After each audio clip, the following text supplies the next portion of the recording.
I want you to think about someone you love for just a moment.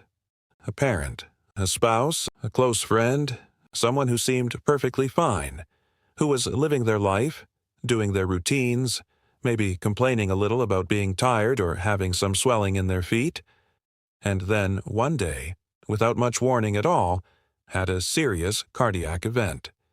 Maybe that story is familiar to you. Maybe it happened in your own family. And if you've ever sat with that experience, one of the hardest questions is always the same. Were there signs? Were there signals the body was sending that nobody recognized in time? The answer, in most cases, is yes. There were signs. They were just quiet. They looked ordinary. They looked like aging. And that is exactly what I want to talk to you about today. Your heart is one of the most resilient organs in your body. It is beaten more than 2 billion times by the time you reach 65. But it is also one of the most communicative. When it's under stress, when the vessels are narrowing, when the pressure is building, when the muscle is working harder than it should, it sends signals. Consistently. Sometimes for months or even years before anything serious happens. The problem is that most of those signals feel like things we're supposed to feel when we get older. Tired. A little out of breath. Some swelling at the end of the day. A bit of dizziness when we stand up too fast. And so we dismiss them. We adapt to them. We tell ourselves, and sometimes even our doctors, that it's just age. Today, I'm going to walk you through 12 of those signals. Some of them you may recognize immediately. Some of them will surprise you. And one of them, I'll tell you which one when we get there, is so consistently mistaken for normal aging that it genuinely concerns me how often it gets overlooked. Please stay with me through this entire video, because what your body has been trying to tell you may be more important than you realize. I've been working with older adults for a long time, and one of the things I've learned is that people over 60 are, in many ways, remarkably good at tolerating discomfort. You've lived long enough to have pushed through hard things. You know what it means to keep going, even when you don't feel perfect. And that resilience is genuinely admirable, but it can also work against you when it comes to heart health, because the same strength that helps you carry on through minor discomfort can also cause you to minimize symptoms that deserve real medical attention. I'm not here to frighten you. I'm here to give you information, the kind of honest, practical information that helps you make better decisions about your own body. So, let's go through these 12 signs together, and I want you to really think about whether any of them have been showing up in your life. The first sign is fatigue that feels different from ordinary tiredness. Not the kind of tiredness that a good night of sleep fixes. The kind that settles in and stays. Where you wake up feeling like you never really rested. Where tasks that used to feel easy, cooking a meal, walking to the mailbox, doing a load of laundry, now feel like they require a level of effort they simply didn't before. Here's what's happening when the heart is struggling. Your heart's job is to pump oxygenated blood to every organ and tissue in your body. When it starts to weaken, or when the vessels that supply blood to the heart itself begin to narrow, the delivery of oxygen throughout your body becomes less efficient. Your muscles, your organs, your brain, they're all getting a little less than they need. And the result is a kind of systemic exhaustion that isn't about sleep. It's about supply. Many older adults have been living with this for months without connecting it to their heart, because it just feels like getting older. But if your fatigue has become your new normal over the past several months, and nothing else explains it, poor sleep, a thyroid issue, low iron, please bring it up specifically with your doctor and ask whether your heart function has been evaluated. The second sign is shortness of breath that seems out of proportion to what you're doing. Walking from one room to another and feeling winded. Going up a single flight of stairs and needing a moment at the top. Getting dressed in the morning and noticing that you're breathing harder than you should be for the amount of effort it took. Your heart and lungs work as partners. When the heart starts to pump less efficiently, fluid can back up into the lungs, a process doctors call pulmonary congestion. The lungs become slightly waterlogged and breathing takes more effort. It doesn't feel dramatic. It feels like being a little out of shape, or like your lungs just aren't cooperating the way they used to. The key distinction to pay attention to is change. If you've noticed over the past few months that activities that never left you winded now consistently do, that change is worth taking seriously. The third sign is swelling in your feet, ankles, or lower legs. And this one is especially important. A little swelling at the end of a long day, especially in warm weather or after sitting for a long time, is common and often not concerning. But a swelling that is persistent, that is present in the morning as well as the evening, that doesn't fully resolve after a night of rest, that's a different conversation. When the heart isn't pumping as powerfully as it should, blood can pool in the lower extremities. Fluid leaks out of the blood vessels and into the surrounding tissue. Gravity does the rest. The result is that visible, sometimes uncomfortable puffiness in the ankles and feet. This is also connected to the kidneys. When the heart's output drops, the kidneys receive less blood flow and respond by retaining sodium and water, which adds to the fluid buildup. It's a cascade that can develop slowly over time, which is exactly why it's easy to adapt to without noticing how significant it's become. If you've been pressing your finger into your ankle and noticing the indent lingers, please mention that to your doctor. That detail matters. The fourth sign is dizziness or lightheadedness, particularly when you stand up. That brief, spinning, or foggy feeling when you rise from a chair or bed too quickly is something many older adults experience. And many assume it's just something that happens with age. And sometimes it's related to blood pressure medications or mild dehydration, which are manageable causes. But persistent dizziness that happens regularly, dizziness that comes with chest discomfort or heart palpitations, can indicate that the heart isn't maintaining adequate blood flow to the brain when the body's position changes. The cardiovascular system normally compensates instantly when you stand up. When it's compromised, that compensation is delayed, and you feel it as a momentary loss of steadiness or clarity. Dehydration makes this worse. If you're not drinking enough water, and most older adults aren't, your blood volume is lower, which means the heart has to work harder to maintain pressure. Staying well hydrated is one of the simplest things you can do to support your cardiovascular system every single day. The fifth sign is chest pressure, tightness, or a heavy sensation. And I want to be thoughtful in how I describe this, because it rarely feels the way the movies show it. Most people expect a heart attack to feel like a sudden, crushing, dramatic pain. And sometimes it does. But more often, especially in older adults and especially in women, the sensation is much subtler.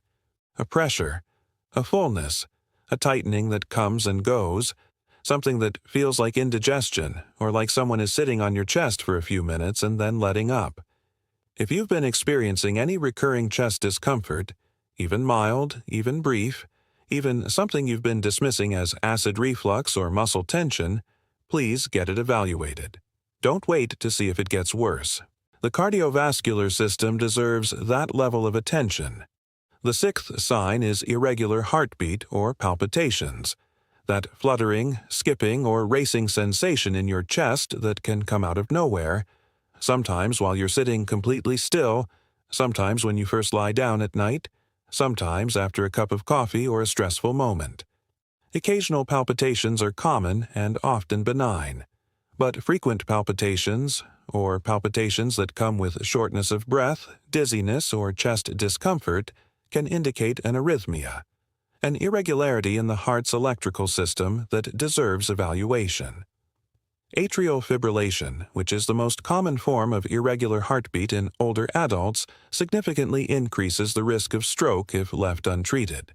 And it often presents exactly this way, as an intermittent fluttering that comes and goes, that feels manageable, that gets dismissed for months or even years before it's properly identified.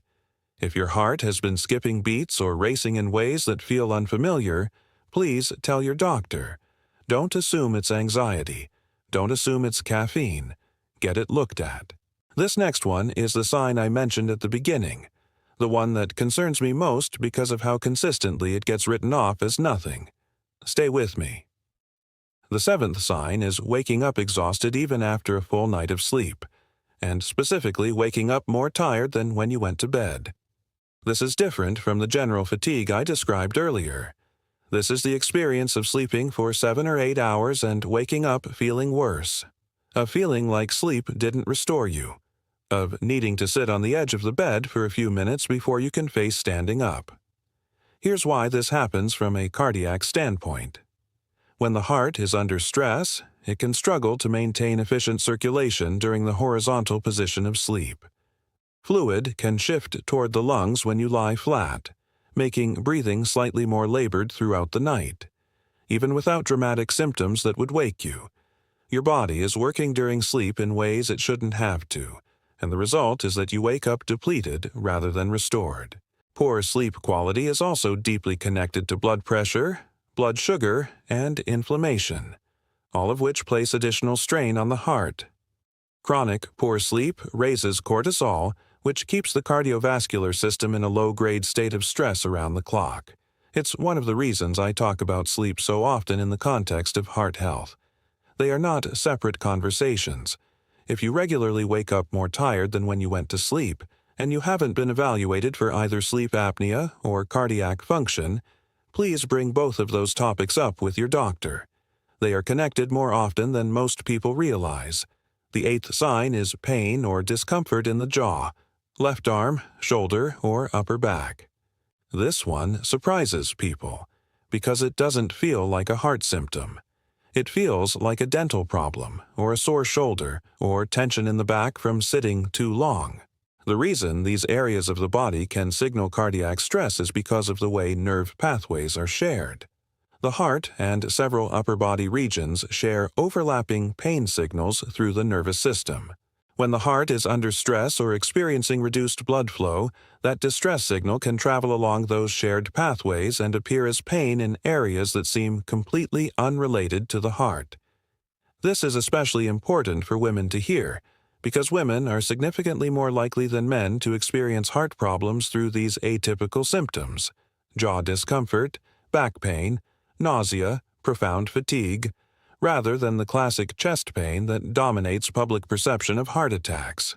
If you've had recurring unexplained pain in your jaw, your left arm or shoulder, or between your shoulder blades, especially if it comes alongside other symptoms on this list, please don't assume it's a dental or musculoskeletal issue until your heart has been ruled out. The ninth sign is cold hands and feet, even when the rest of your body feels warm. Persistent coldness in the extremities, especially when it's not related to the temperature of the room, can be a sign that circulation is compromised. When the heart isn't pumping with full efficiency, it prioritizes blood flow to the vital organs and reduces flow to the periphery. Your hands and feet, being the farthest from the heart, are the first to feel that reduction. This can also be related to arterial narrowing in the legs, a condition called peripheral artery disease, which frequently coexists with coronary artery disease. If you've noticed that your feet are chronically cold, or that your hands turn pale or blue in mild temperatures, that's a circulation conversation worth having with your doctor. The 10th sign is unusual or disproportionate sweating, particularly cold sweats that don't seem related to exertion or temperature, breaking into a sweat while sitting still, waking up damp in the night without an obvious reason like a warm room, sweating heavily during very light activity. These can all be signs that the nervous system is working overtime to compensate for a heart that's under stress.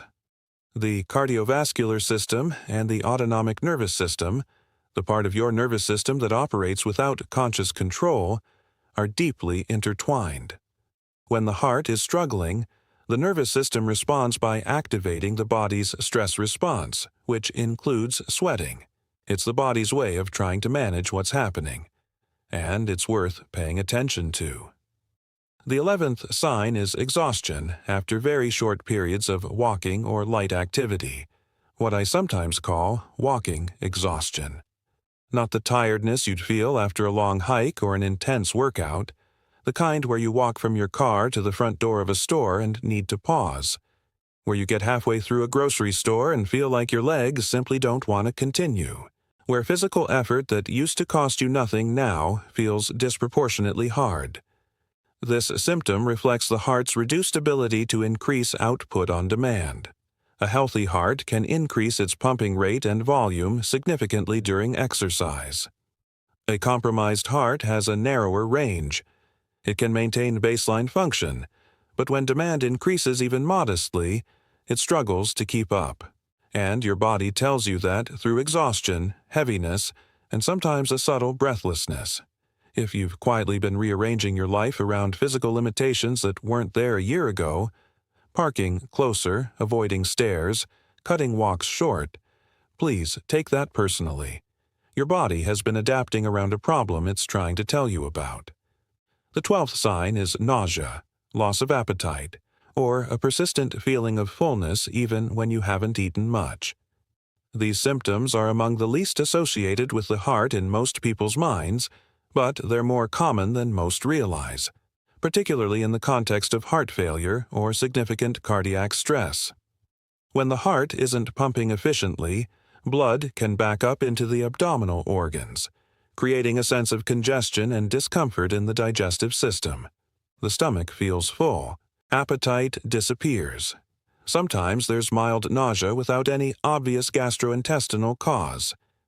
Again, this is particularly relevant for women, who tend to experience more of the atypical cardiac symptoms and less of the classic chest pain presentation.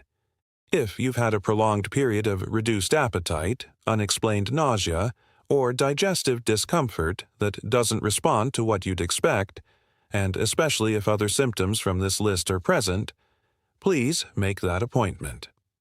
Now, before I close, I want to say something about the bigger picture. High blood sugar, chronic inflammation, and poor sleep don't stay neatly in their own lanes. They quietly damage blood vessels over time. They accelerate the narrowing of the arteries that supply the heart. They raise blood pressure. They increase the workload the heart must carry every single day. Everything we do to support stable blood sugar, reduce inflammation, and protect sleep quality is also something we're doing directly for our hearts. These are not separate conversations. They are the same conversation. I made a detailed video recently on the silent warning signs of kidney disease after 60, and I'd encourage you to watch that one next, because the heart and kidneys are so deeply connected that problems in one almost always place additional strain on the other. Understanding that relationship gives you a much more complete picture of what your body needs. I'd love to hear from you in the comments. Have you noticed any of the 12 signs I described today? Even something minor, the persistent fatigue, the swelling, the cold feet, the mornings where you just don't feel rested? Tell me which one resonated with you most. And tell me how old you are and where you're watching from. I genuinely love knowing who this community is made of. Here's what I want you to carry with you as you close this video. Your heart has been working for you every single second of your life. It has never taken a day off. It has never asked for a break. And when it's under stress, when it needs help, when it's trying to tell you something, it communicates. Through the symptoms we talked about today, through the quiet, easy-to-dismiss signals that most people learn to live around without ever understanding what they mean. You don't have to live around them. You can listen to them. None of what I described today is meant to frighten you. It's meant to empower you. Because the body gives warnings before crises most of the time, and a person who knows what those warnings look like is a person who can act on them, who can have the right conversation with their doctor, ask for the right evaluation, and give their heart the attention it has earned. If this video opened your eyes to something you've been experiencing, please don't put that conversation off. Schedule the appointment, mention the specific symptoms. Show your doctor this list if it helps. You deserve to be heard, and your heart deserves to be looked at. Please share this with someone you care about, a spouse, a sibling, a friend who's been dismissing symptoms they shouldn't. This kind of information genuinely saves lives when it reaches the right person at the right time. Subscribe if you'd like to keep receiving honest, practical guidance built specifically for where you are in life. And the video on morning habits that affect blood sugar and heart health is linked right here. It connects directly to what we talked about today and gives you several simple changes you can make starting tomorrow morning. Take good care of your heart. It has taken very good care of you.